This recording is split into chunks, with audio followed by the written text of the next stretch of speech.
Magandang buhay mga kaibon. Nagbabalik ang NBA Loop and Aviary. Kung bago ang kayo dito sa aking YouTube channel, ang NBA Loop and Aviary, please like, share, subscribe at don't forget to click the notification bell para updated sa mga bagong video. Panibagong usapan na naman to ng pag-aalaga ng ibon.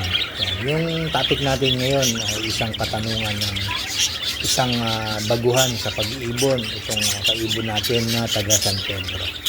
Bali boundary lang ito ng lugar ko dito sa Muntinlupa, ang San Pedro, Laguna. Bakit nga siya nagtanong? Kasi nga nag-walk-in siya dito sa aking aviary at kumuha sa akin ng isang pares na parakeets. At ang tinanong niya sa akin kung ano nga daw yung mga rare mutation ng mga parakeets. Mga kaibon, yan, isa-isahin natin yung mga rare mutation. Ano nga ba ang mga rare mutation ng mga parakeets? Yan, isa-isahin natin mamaya at titingnan natin kung ano nga yung mga itsura ng mga parakeets na rare mutation. Yan, mamaya pag-usapan natin pagkatapos ng intro ito.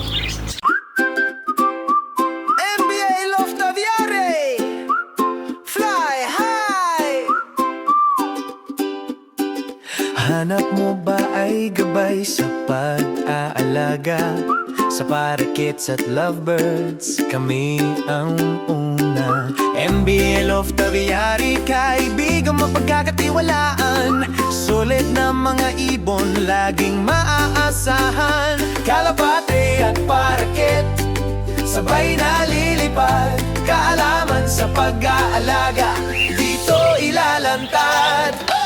MBL of Aviary, sa saya ay kasama. Gabay sa bawat pakpak, gabay sa bawat tuka. Lovebirds at parakeets, alagang totoo. MBL of Aviary, para sa inyo to. Kulay ay makulay, buhay ay masigla. Sa aming channel, kaalaman ay makuha. Sa pagpapakain at tamang kulungan, sa MBL of kayo ay tutulungan.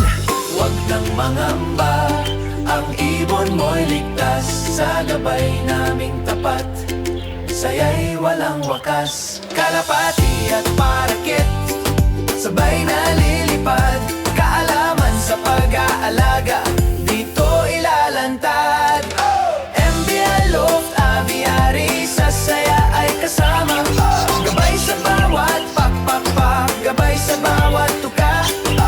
Lovebirds at parakeets, alagang totoo. MBL of Aviary, MBL of Aviary, fly high.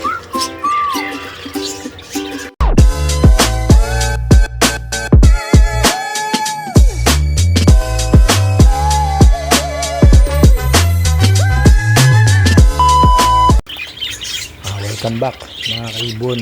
Yan. Balik tayo sa topic natin. Ano nga ba ang mga rare mutation ng mga parakeets? Yan. Isa-isahin natin kung ano nga yung mga rare mutation ng mga parakeets. Yan. Disclaimer na lang po sa mga makapanood sa ating mga kaibon. Kung meron man akong kulang or maling sinabi dito sa aking ginawang video, ay pa-correct na lang. At kung may dadagdag pa kayo ng mga rare mutation, yan, i-comment nyo na lang dyan sa aking comment section. Yan, balik tayo mga kaibon. Yung katanungan ng isang kaibon natin na taga San Pedro. Yan, ano nga ba ang mga rare mutation ng mga parakeets? Yan, syempre dahil nga sa selective breeding yan, kaya nagkakaroon ng rare mutation ang mga ibang parakeets. Syempre naandyan yung mga eksperto na para nga makapagpalabas ng mga bagong mutation. Yan, nagsiselect sila ng mga breeder or mga isasalang na mga pang rare mutation na color na lumalabas. At kailangan din nila ng mga pattern mutation para nga dun sa napakahirap na palabasin at mataas nga ang mga presyo nito sa merkado kung sakaling magandang mutation yung ilalabas na in-experiment nila sa selective breeding. Yan. Diyan nga ang selective breeding kasi nga diyan na lumalabas yung mga katangian ng mga ibon na bihira natin makita na mga mutation, di tulad ng mga normal mutation katulad ng green, blue, yellow. Yan, yun yung mga normal na lang na nakikita natin dito sa ating mga ibunan o sa ibang bansa. Ngayon nga pag-usapan natin yung mga rare mutation. Siyempre, narito ang ilang mga pinaka-rare mutation na mga parakeets sa buong mundo. Yan, buong mundo yan. Meron man dito sa Pilipinas o sa ibang bansa. Yan, pag-usapan natin yan. Number 1, ang anthracite. Yan ang pinaka-rare na mutation ng parakeets. Yan, bihira-bihira talagang nakikita ito. At ito'y ginawa ng isa nating magagaling na na bird breeder. Ito ay tinuturing na holy grail ng mga mutation.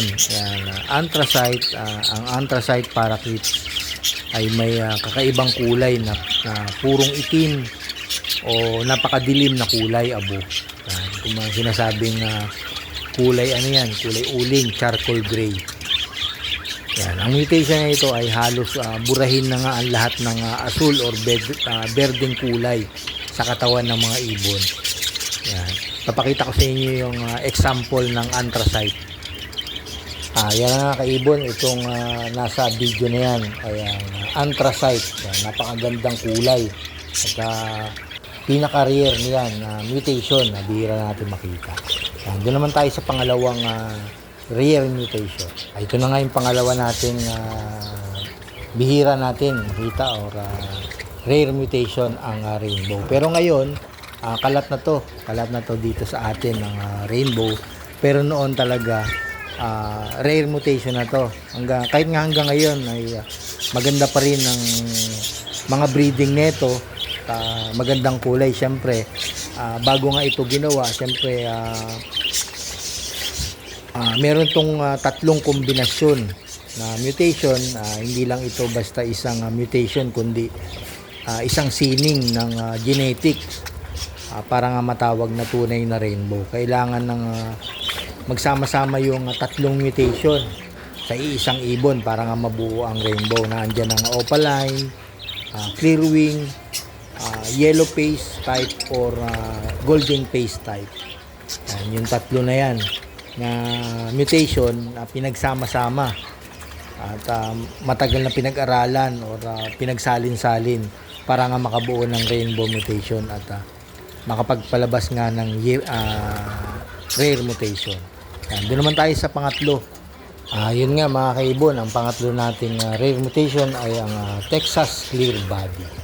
Yan, makikita nyo sa screen, ayan yung Texas clear body. Yan, kalat na rin yan dito sa atin sa Pilipinas. At sa ngayon ay nagbe-breed ako nito at pinaparami ko dito sa aking ibunan ang Texas clear body. Yan. Sa mutation na ito ay ang kulay ng katawan ng ibon ay maging asul or berde man ay nagiging malinaw or maputla, pale to white, yellow.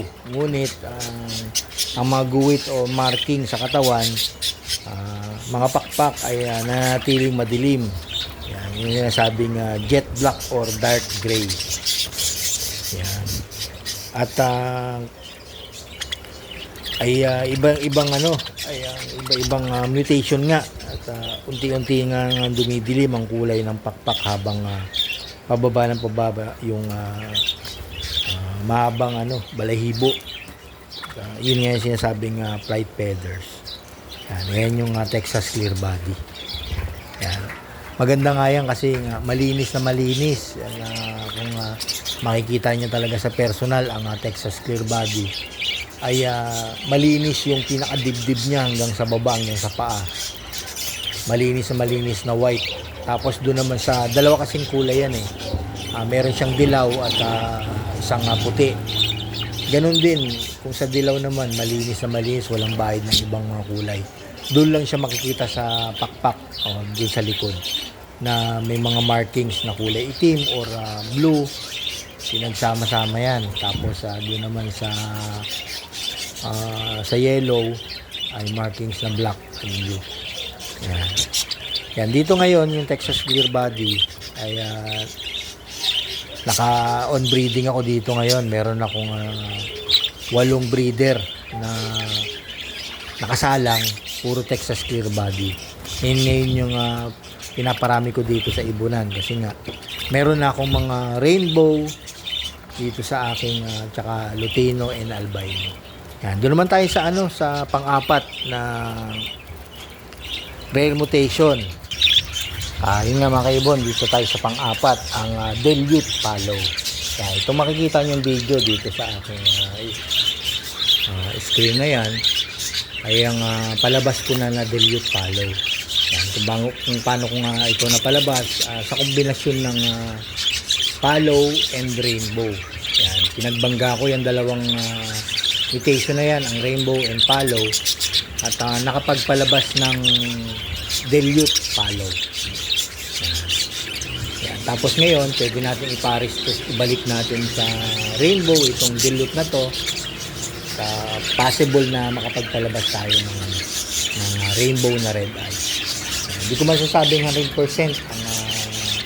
ang makakabuo kagad. Siyempre, sa matagal na pag-aantay, lalo nga yung mga matatagal na eksperto sa pag-ibon, ay talagang inaantay nila yan para nga makapagpalabas ng mga ganong rare mutation. Kaya dito sa aking ibunan, talagang tsaga, nagtsatsaga ako na magantay, mapaganda yung mga ibon, or makapagpalabas nga ng mga tulad ng mga rare mutation na kailangan natin makita diyan din sa ating ibunan kung talagang hindi tayo mainipin na talagang mag-experiment tayo para nga makuha natin yung tulad ko dito sa aking ibunan.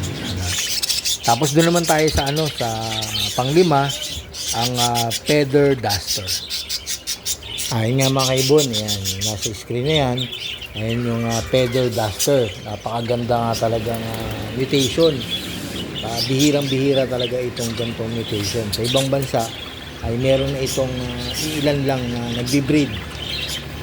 Napakaganda niya kasi nga nakatakip na yung yung balahibo niya sa mata niya. Talagang kulot-kulot. Yan. Dito sa Pilipinas wala pa rin yata itong hindi ko lang alam. Wala pa rin yata itong gantong ibon sa atin na mutation kasi nga talagang pag ganun talaga kaganda or rare na mga ibon ay napakalaki talaga ng halaga niyan na para nga kung gusto natin magkaroon, siyempre bibili tayo napakamahal na halaga na bibilin pa natin sa ibang bansa. Yan, siyempre ang Feather Duster ay genetic mutation disorder. Yan. Ito'y hindi sinasadya na mangyari or lumabas na mutation sa parakeets. Yan. Doon naman tayo sa sa pang-anim, ang black face parakeet. Yun nga mga kaibon. Yan. Ayan yung black face parakeet. Napakaganda at napakadilim na kulay. Para siyang mayroong balbas na itim. At parang nga style yan Batman. Yan. Ewan ko lang kung meron na dito sa atin sa Pilipinas yung mutation na yan, ang black face parakeet. Ayun nga mga kaibon, andyan naman tayo itong golden face parakeet. Yan, nasa screen na yan, napakagandang ibon. Dahil opaline siya, tapos yung pinakaulo niya ay dilaw na dilaw. Yan, meron din akong ganyan sa aking ibunan. Yan, makikita nyo yung kumakain. Yan, yellow face, golden face. Yan, doon naman tayo sa sa susunod natin na rare, ang full circular crested. Ayun nga mga kaibon, ayan yung full silver crested. Yan, napakaganda kung mapapansin nyo. Yung sa ulo niya ay malaking puyo na parang pinatong na payong. Talagang crested na talaga yung ulo. Maganda yung pinakakatawan niya. Yan, ngayon meron na rin yan dito sa atin sa Pilipinas at patuloy na pinaparami na yan dahil dati talagang rare na rare yan. Ngayon kumalat na nga sa atin dito sa ibang mundo o dito sa Pilipinas. Yan, doon naman tayo sa susunod ang saddleback budgie parakeet. Ayan na nga mga kaibon yung sinasabi kong saddleback budgie parakeet. Napakaganda yun ng markings niya sa likod at medyo mabura-bura na nga yung kulay. Napansin nyo talagang violet na violet at white face. Mga white face yan at makikita nyo yung pinakalikod niya, saddleback. Doon naman tayo sa susunod ang pied budgie parakeet. Yan ay mga kaibon, ang pied budgie parakeet. Ang magandang ibon. Yan, papansin nyo talagang yung pagkakagawa niya ay maganda at bihira nga makita. Pero ngayon, meron na rin yan dito sa atin sa Pilipinas. At naadala na rin ng mga big time nating mga bird breeder na kinuha sa ibang bansa at pinarami. Yan. Doon naman tayo sa susunod ang spangle. Yan nga mga kaibon ang spangle budgie parakeets. Yan. Pansin nyo, ang ganda ng markings na sa likod. Pinaka rare nga pero ngayon meron na rin yan dito sa atin sa Pilipinas. Dumadami na rin yan. Yan sa mga iba't ibang ibunan ay kumakalat na rin yung spangle budgie parakeet. Doon naman tayo sa crested budgie parakeet. Yan nga mga kaibon ng crested budgie parakeet. Yan, Hagoromo yan at marami na rin yan dito sa atin sa Pilipinas ang nagbe-breed na ganyan. Meron ng frillback Hagoromo, tapos meron ng incomplete Hagoromo. Yan, kumalat na nga yan at lalo pang pinaparami ng iba't ibang mag-iibon dito sa Pilipinas. Ito kaibon ang albino. Yan, parakeet. Yan, maganda yung pinakakulay niya at purong puti at yung kulay mata niya ay kulay rose or pula. Yan, yun yung sinasabing albino. Yan, doon naman tayo sa susunod ang lutino. Yun nga mga kaibon, yan yung lutino. Kaparehas din ng albino niya na malinis ang kulay. Dito naman ay kulay dilaw at kulay pula ang mata. Yan ang lutino. Yung pinakahuli natin, mga kaibon na pinaka-rare, ang Hagoromo. Yan, kapansin nyo yung marking niya sa likod, yung mga feathers niya ay namumulaklak. At marami na rin yan dito sa atin sa Pilipinas ang nagbe-breed na yan. Patuloy pa rin na pinaparami. Yan. Kung meron pa nga akong mga kaibon kulang sa mga sinabi na mga rare mutation, ay pakorek na lang or meron akong mali, pakorek na lang at comment na lang dito sa ginawa kong video para kung meron man akong kulang or mali ay malaman ng ibang bago sa pag-iibon kung ano pa nga yung mga rare mutation na hindi ko pa nasabi. Yan. Batay lang yan sa aking pagsasaliksik sa sa YouTube or search sa Google. Yung mga rare mutation na yan. Ayun nga mga kaibon, sana nga gustuhan niyo yung ginawa kong video about sa mga rare mutation ng mga parakeets. Yan, yung ibang mga mutation na dito sa mga sinabi ko ay ngayon ay napakarami na nagbe-breed niyan dito sa Pilipinas. At yung iba naman ay talagang mahirap pa or hindi pa masyadong pinaparami ang mga mutation di tulad ng mga talagang nakikita na natin sa ating mga ibunan or makikita nyo sa mga post ng ibang mag-iibon.